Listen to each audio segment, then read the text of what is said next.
Assalamualaikum warahmatullahi wabarakatuh. Kami dari kelompok 8 akan mempresentasikan materi selanjutnya yaitu bab 10. 1. Islam di tengah arus liberalisasi.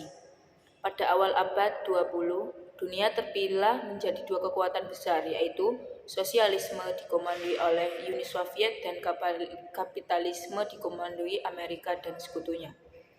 Kapitalisme menawarkan konsep sekularisme, yaitu pemisahan agama dari kehidupan dunia. Agama hanya ada di wilayah ibadah vertikal atau hubungan holik dan makhluk, seperti sholat, puasa, haji, umroh, dan lainnya.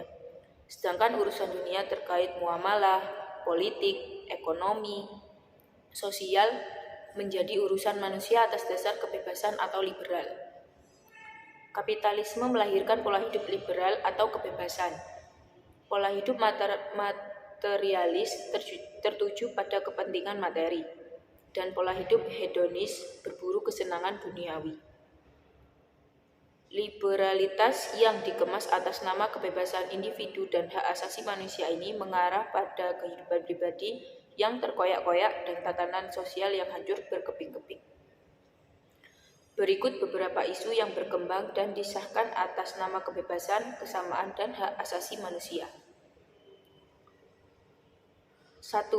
Lesbi, gay, biseksual, dan transgender yang dulu dianggap sebagai kelainan psikologis dan penyakit yang harus disembuhkan dan pelakunya perlu direhabilitasi, saat ini dianggap biasa saja, dianggap wajar, dan patut dilindungi serta diapresiasi. Yang kedua yaitu perkawinan sesama jenis atau same-sex marriage. Menjadi fenomena di beberapa negara.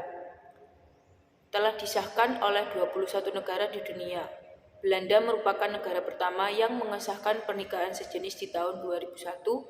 Amerika Serikat jadi negara ke-21 yang mengesahkan undang-undang pernikahan sejenis di seluruh negara bagiannya. Yang ketiga yaitu free sex.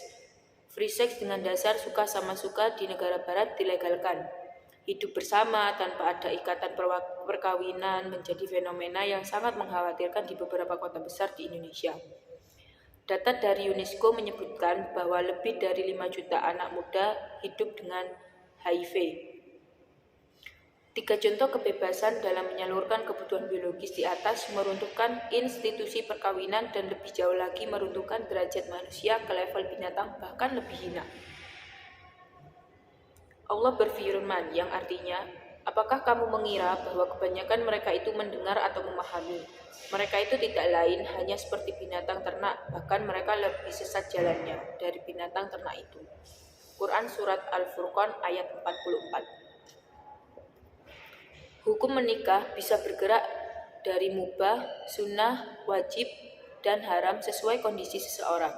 Sebagai contoh, seorang individu yang telah memiliki kesiapan lahir dan batin serta tidak mampu menahan dorongan nafsu dan khawatir terjatuh dalam perbuatan zina, maka menikah baginya adalah kewajiban. Terkait dengan pelarangan zina, Allah berfirman yaitu yang artinya, dan janganlah kamu mendekati zina. Sesungguhnya zina itu suatu perbuatan keji dan suatu jalan yang buruk. Quran Surat Al-Isra ayat 32. Tujuan pokok ajaran Islam. Tujuan pokok ajaran Islam adalah terwujudnya 5 hak asasi yaitu 1. Menjaga agama, 2. Melindungi jiwa, 3. Melindungi akal, 4. Melindungi keturunan, dan yang kelima yaitu melindungi harta. LGBT, SSM, dan free sex melanggar hak reproduksi dan tercabutnya perlindungan terhadap keturunan. Jika seluruh penduduk bumi memilih berperilaku LGBT atau menikah sesama jenis, maka punahlah generasi manusia. Demikian pula, jika seseorang melakukan free sex, maka rusaklah tatanan nasab. Dengan demikian, LGBT bertentangan dengan tujuan pokok ajaran Islam, yaitu melindungi keturunan manusia. 2 yaitu Islam di tengah arus IT. Teknologi informasi dan komunikasi menghasilkan lonjakan kemajuan di bidang media sosial. Di era modern ini, media sosial telah menjadi kebutuhan pokok bagi sebagian orang. Media sosial bagaikan candu baru bagi para netizen yang mampu menghipnotis. Netizen dimanjakan pula dengan ragam jenis game sosial. Beragam pilihan aplikasi memanjakan netizen untuk berselancar di dunia maya. Pada saat ini sedang mencuat game yang bervariasi. Game mobile ini sudah menjadi sensasi global dengan jutaan penggunanya hanya dalam waktu beberapa minggu pasca peluncuran. Game ini menggunakan teknologi augmented reality, yaitu suatu perpaduan kehidupan nyata dan teknologi. Anak-anak tidak lagi mengenal permainan tradisional yang mengasah motorik, kreativitas, dan kebersamaan mereka, namun lebih familiar dengan game yang di dalamnya ada unsur pornografi dan kekerasan. Komunikasi di dunia maya terkadang mengalahkan komunikasi dalam dunia real. Fenomena together alone menjadi isu di seluruh dunia, demikian pula di Indonesia. Together alone menjadi gambaran kondisi sejumlah orang yang berkumpul dalam satu ruangan, namun sebetulnya mereka memiliki kegiatan sendiri-sendiri. Mereka sibuk dengan gadget mereka masing-masing. Fakta ini dapat diamati di berbagai kesempatan, lingkungan keluarga, lingkungan pertemanan, lingkungan pendidikan, maupun lingkungan kerja. Sebuah keluarga secara fisik mereka tinggal dalam satu rumah, tetapi hakikatnya mereka terpisah dengan kehidupan masing-masing. Setiap anggota keluarga lebih asyik berdiskusi dengan teman dunia maya daripada bercengkrama dengan anggota keluarga yang lain. Dalam penelitian yang dilakukan BMI Research di Jakarta, Bandung, dan Surabaya, diperoleh data bahwa dalam 12 jam sehari, 9 dari 10 ayah sibuk bekerja, dan 9 dari 10 anak menghabiskan waktunya dengan kegiatan ekstrakurikuler setelah jam sekolah. Sedangkan 2 dari 10 ibu menghabiskan waktunya di luar rumah. Hasil survei menunjukkan semakin sedikitnya waktu yang diluangkan secara konsisten bersama keluarga. Mahasiswa di era milenial ini, khususnya mahasiswa muslim, sudah tidak asing lagi dengan adanya literasi digital. Literasi digital merupakan salah satu dampak dari adanya perkembangan teknologi sekaligus sebagai adanya efek dari revolusi industri 4.0. Di era revolusi industri 4.0 ini, karena dengan budaya literasi tinggi menunjukkan kemampuan bangsa untuk berpikir kritis, berkolaborasi, kreatif, dan komunikatif di era global. Selain itu, sebagai muslim yang baik, adanya perkembangan teknologi tidak dapat ditolak. Meski begitu, di satu sisi juga tidak secara utuh dan menyeluruh untuk menerimanya. Maka sebagai mahasiswa milenial yang erat dan lekat dengan hal yang berbau digital, maka sangat diharuskan untuk mencoba menelusuri, memahami, dan bahkan berpartisipasi dalam literasi digital. Literasi digital adalah ketertarikan, sikap, dan kemampuan individu dalam menggunakan teknologi digital dan alat komunikasi untuk mengakses, mengelola, menganalisis, mengintegrasikan, dan mengevaluasi setiap informasi baru untuk mengembangkan pengetahuan baru, membuat dan berkomunikasi dengan orang lain agar memiliki daya kevalitan, efektif, dan efisien. Terdapat 3 unsur yang saling berkaitan dan saling mempengaruhi. Yang pertama yaitu subjek sebagai pribadi atau pengguna literasi digital. Pribadi atau pengguna literasi digital berkaitan dengan upaya bagaimana individu sebagai pengguna literasi digital untuk memilih dan memilah jenis dan substansi literasi digital yang akan digunakan untuk berbagai tujuan yang dikehendaki si pengguna literasi digital. Maka individu sebagai pengguna literasi digital harus memiliki pengetahuan dan pemahaman mengenai berbagai jenis literasi digital supaya dapat menggunakan literasi digital tersebut. Unsur yang kedua yaitu jenis dan kevalitan yang berkaitan dengan berbagai jenis literasi digital, serta tingkat keakuratan informasi digital tersebut. Sehingga tidak hanya cukup mengenali jenis literasi digital tersebut, namun juga perlu untuk melihat tingkat kevalitan dalam informasi digital tersebut. Unsur yang ketiga adalah cara penyampaian. Hal ini dapat dimengerti misalnya seorang individu ingin menyampaikan suatu informasi melalui suatu media literasi digital, maka ia harus tahu etika dalam menyampaikan informasi, format penyampaian, ataupun gaya selingkung dalam literasi digital. Jika itu jurnal ilmiah, artikel, dan lain sebagainya. Cara dan tahapan menuju budaya literasi digital. Yang pertama yaitu biasakan berdiskusi secara digital. Diskusi digital menjadi salah satu yang sering dilakukan oleh mahasiswa milenial. Di antaranya melalui seminar online, diskusi di grup WhatsApp, dan berbagai media digital lainnya. Hal ini jika sering dan optimal dilakukan dapat memperkuat budaya literasi digital, serta meningkatkan peran teknologi untuk terus memberikan dampak positif bagi penggunanya. Yang kedua yaitu membaca dan mengkritisi tulisan di media digital. Setelah berdiskusi, maka langkah selanjutnya adalah dengan memulai membaca dan mengkritisi tulisan di media digital, baik itu e-book, jurnal ilmiah, maupun opini-opini di media digital. Dengan membudayakan membaca dan mengkritisi tulisan di media digital, diharapkan tumbuh gagasan yang progresif, evaluatif, dan konstruktif. Yang terakhir yaitu berpartisipasi, menulis, dan menjadi informan di media digital. Tahap terakhir supaya mahasiswa bersikap aktif dalam literasi digital adalah dengan berpartisipasi sebagai subjek atau informan dalam literasi digital. Hal ini dapat dilakukan dengan peran mahasiswa untuk menyampaikan daya kritis aktifnya melalui tulisan di jurnal ilmiah ataupun opini-opini lepas di media online. Selanjutnya di sini kita akan membahas tentang gaya hidup Muslim di tengah arus hedonisme. Globalisasi telah merubah lifestyle atau gaya hidup masyarakat. Gaya hidup hedonisme berbasis peradaban Barat yang menjadi kiblat di seluruh mancanegara. Produk yang dihasilkan oleh peradaban modern membuat masyarakat mengagumi dan meniru-niru gaya hidup Barat tanpa berpikir secara kritis terhadap segala dampak negatif dan krisis multidimensional yang diakibatkannya.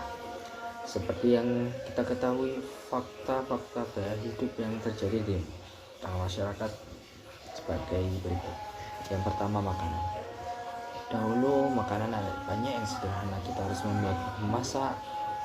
Saat ini banyak sekali makanan cepat saji,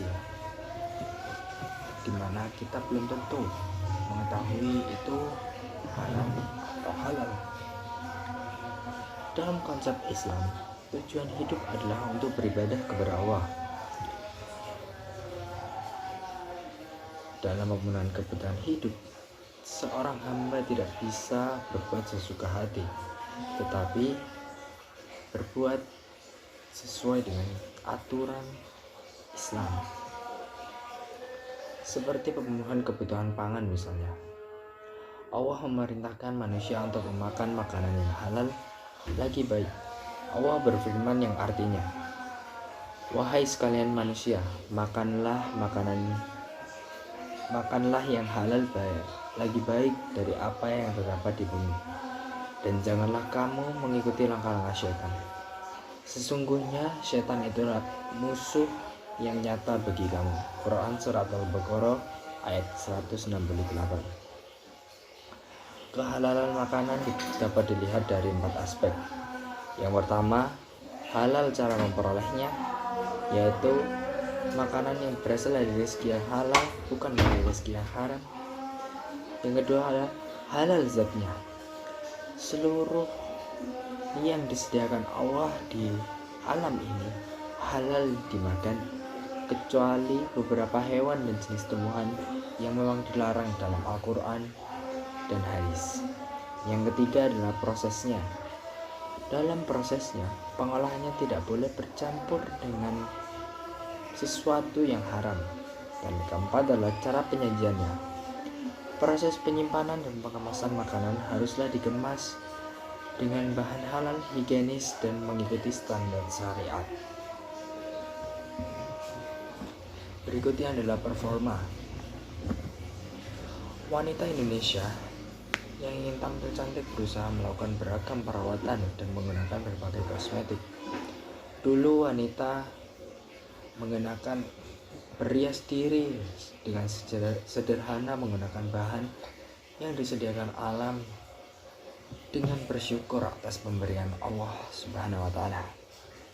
Namun seiring modernisasi, sekarang banyak dikembangkan beragam produk kosmetik untuk kecantikan. Seperti yang kita ketahui, akhir-akhir ini banyak sekali yang melakukan sulam bibir, sulam alis, tanam benang, atau injeksi plasma darah untuk meremajakan wajah. Bahkan ada sebagian orang yang melakukan operasi kecantikan seperti operasi plastik, operasi mata agar terlihat sipit dari lebar, operasi hidung yang biasa menjadi terlihat mancung. Itu semua membuat kita tidak bersyukur atas pemberian Allah Subhanahu wa taala. Berikutnya adalah fashion. Fashion. Saat ini Indonesia telah menjadi kiblat fashion muslim di dunia. Seiring berkembangnya zaman, kita terus berbusana atau mengikuti fashion yang tren pada zaman saat ini. Seperti yang kita ketahui, di tengah arus kesadaran berbusana muslim, muncul fenomena jilbabs, yaitu berkerudung namun menonjolkan lekuk tubuh di bagian tertentu dengan balatan kaos ketat, celana jeans ketat, dan berkerudung. Ini bukanlah identitas yang diajarkan oleh Islam karena belum memenuhi kriteria menutup aurat. Itu hanya menutup kulit dengan kain. Definisi ketentuan memakai busana muslim bagi wanita yang sudah balik adalah menutup aurat, tidak membentuk lekuk tubuh, tidak transparan, dan kerudung menutupi dada. Ketentuan ini bukanlah untuk mengekang, mengurung, atau membatasi wanita, tapi untuk membatasi tapi untuk menjaga kemuliaan dan kehormatan wanita. Busana muslim tidaklah membatasi gerak wanita untuk mengaktualisasikan diri dan kemampuannya di ranah publik. Modernitas, jika disikapi dengan bijak, tidak menghalangi seorang muslim memegang prinsip agamanya. Berikutnya adalah hiburan atau fun. Masyarakat Indonesia dimanjakan dengan beragam hiburan yang mudah dinikmati berbagai lapisan usia, mulai dari hiburan yang berbasis internet seperti game online hingga karaoke dan diskotik. Tempat hiburan seperti karaoke dan diskotik menjadi basis peredaran obat-obatan terlarang atau narkoba, di mana di Indonesia setiap tahunnya terus meningkat. Pada tahun 2014 mencapai 4,2 juta jiwa, dan pada 2015 mencapai angka 5,8 juta jiwa angka penyalahgunaan narkoba ini. Narkoba adalah musuh bangsa. Kehancuran suatu bangsa tidaklah disebabkan oleh agresi militer dari bangsa luar, tapi juga dalam strategi perang pecandu. Narkoba ini merusak saraf otak, menghilangkan akal sehat, merusak tubuh, dan memberi efek ketergantungan. Seorang pecandu narkoba, jika memiliki niat kuat dan berani melepas jejaring dengan mafia narkoba, ia dapat terbebas dan menjadi individu normal yang hidup di tengah masyarakat. Namun, jika tidak ada kemauan untuk berubah dan memutuskan pertemanan, maka jeratan tersebut akan semakin sulit dan kuat untuk keluar. Untuk poin kelima yaitu strategi meneguhkan identitas muslim di tengah arus global. Globalisasi berhasil menempatkan negara-negara muslim sebagai konsumen produk barat dalam berbagai bidang. Terlihat dari fakta bahwa 80% kekayaan dunia hanya dikuasai oleh 20% penduduk kaya di negara-negara maju. Fakta ini meniscayakan keberanian masyarakat muslim untuk gigih memperjuangkan kemandirian dalam berbagai masa kini. Globalisasi modern adalah era yang sedang melingkupi kita di masa dewasa ini. Ragam sarana di bidang komunikasi, transportasi, dan penopang kehidupan lainnya kian hari semakin modern. Dunia bak kampung-kampung yang berdekatan, tukar informasi, komunikasi, dan interaksi dapat dilakukan dengan mudah, walaupun dari tempat yang berjauhan. Fenomena ini tentu saja memberikan kemudahan tersendiri bagi manusia dalam menjalankan roda kehidupan. Dengan ragam sarana modern itu, berbagai aktivitas mereka dapat berjalan secara lebih baik. Kalau dahulu tukar informasi dengan cara berkirim surat atau telegram, di zaman ini cukup dengan SMS atau email. Kalau dahulu komunikasi dengan orang lain di tempat yang berjauhan dengan menggunakan telepon rumah atau pergi ke wartel, di zaman ini dapat dijalan dengan telepon genggam atau disebut dengan HP. Minimnya ilmu, tipisnya iman, dan kuatnya dorongan hawa nafsu kerap kali menutup pintu hati seseorang untuk memahami hakikat kehidupan dunia yang sedang dijalaninya. Godaan syahwat dan syubhat di era globalisasi modern ini tak jarang menjadikan seorang muslim jauh dari agama Islam yang murni. Padahal agama Islam adalah bekal utama bagi seseorang dalam hidup ini. Dengan Islam, seseorang akan hidup bahagia dan terbimbing dalam menghadapi pahit getirnya kehidupan. Sebaiknya tanpa Islam, hidup seorang tiada berarti dan akhirat termasuk orang yang merugi. Akhir kata, mengingat betapa mahalnya nilai istiqomah di tengah kuatnya badai fitnah, baik syubhat maupun syahwat di era globalisasi modern ini. Sudah saatnya bagi kita untuk kembali kepada Allah Subhanahu wa Ta'ala, kembali kepadanya dengan memegang erat-erat agama Islam dan meniti jejak Rasulullah Shallallahu Alaihi Wasallam dan para sahabatnya, kemudian bersatu di atasnya. Itulah satu-satunya jalan keselamatan di dunia dan di akhirat.